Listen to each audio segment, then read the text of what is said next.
Fire brand politician కు చుక్కలు చూపిస్తున్నారు అల్లుడు గారు. ప్రత్యర్థులను మాటలతో ఇరుకొన పెట్టే పలాసి ఎమ్మెల్యే గౌతు శ్యామ్ సుందర్ శివాజీకి సొంత అల్లుడే ఇప్పుడు కంటకంగా మారారు. TDP senior MLA Gouthu Shyam Sundar శివాజీకి ఇప్పుడు కొత్త సమస్య వచ్చి పడింది. స్వాతంత్ర సమరయోధుడు సర్దార్ గౌతు లచ్చన్న వారసుడిగా రాజకీయ రంగ ప్రవేశం చేసిన శ్యామ్ సుందర్ శివాజీ శ్రీకాకుళం జిల్లా రాజకీయాల్లో కీలక వ్యక్తి. ఎన్టీఆర్ పిలుపు మేరకు రాజకీయాల్లోకి వచ్చిన ఆయన ఇప్పటి వరకు ఒకసారి మినహా ప్రతి అసెంబ్లీ ఎన్నికల్లోనూ గెలుస్తూ వస్తున్నారు. 4 రాళ్లు వెనకేసుకునే మనస్తత్వం ఉన్నప్పటికీ తాను పోటీ చేసే సోంపేట, పలాస నియోజకవర్గాల్లో మాత్రం నిజాయితీపరుడనే పేరుంది. మంత్రి పదవి దక్కకపోవడంతో ముఖ్యమంత్రి చంద్రబాబు తీరుపై సైతం శివాజీ అప్పుడప్పుడు చిరుబుర్రులాడారు. మంత్రి అచ్చెన్నాయుడిపై బహిరంగ వేదికల్లో విమర్శనాస్త్రాలు సంధిస్తూ ఫైర్ బ్రాండ్ అనే పేరు తెచ్చుకున్నారు.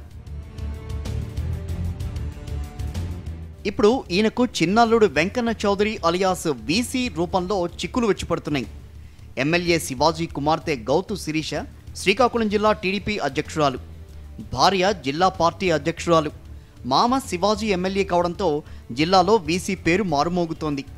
పలాసలో ఏకంగా అధికారులతో సమీక్షలు కూడా నిర్వహిస్తూ ఉంటారు.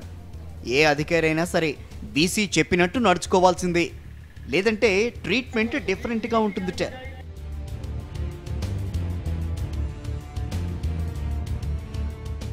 స్వాతంత్ర సమరయోధుల కోటాలో గౌతు లచ్చన్నకు కేంద్ర ప్రభుత్వం ఇచ్చిన పెట్రోల్ బంకును కుటుంబ వ్యాపార వారసత్వంగా తీసుకుని వీసీ బిజినెస్ ఎంట్రీ ఇచ్చారు. జిల్లాలోని జాతీయ రహదారిపై ఉన్న టాప్ సేల్ బంకులన్నిటికీ ఈయనే అధిపతి. జిల్లాలోని రోడ్ కాంట్రాక్టర్లందరికీ వీసీ పెద్దదన్నైపోయారు. పలాస సమీపంలో దేవాదాయ శాఖ భూమిలో అనుమతులు లేకుండా తారు మిక్సింగ్ ప్లాంట్ ఏర్పాటు చేశారు. దీన్ని ప్రతిపక్షాలు అడ్డుకున్నా అధికారులను బెదిరించి మరీ వ్యాపారం సాగించారు. చివరికి కొందరు స్థానికులు కోర్టును ఆశ్రయించడంతో వెనక్కి తగ్గాల్సి వచ్చింది.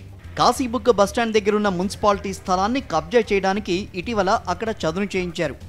దీనిపై కొందరు కోర్టును ఆశ్రయించడంతో ప్రస్తుతం పనులు నిలిచిపోయాయి. పలాస చుట్టుపక్కల రియల్ ఎస్టేట్ లావాదేవీల్లో వీసీ పేరు మారుమోగిపోతోంది.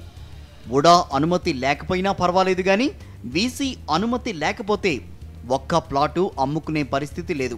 ఎమ్మెల్యే గౌతు శివాజీకి అల్లుడి వ్యవహారాలు తెలియనివేమీ కావు, కానీ అడ్డుకోలేకపోతున్నారని టీడీపీ కార్యకర్తలు చెప్పుకుంటున్నారు. మంత్రి అచ్చెన్నాయుడు వీసీ వ్యవహారాన్ని ముఖ్యమంత్రి చెవిలో వేసినట్టుగా తెలుస్తోంది.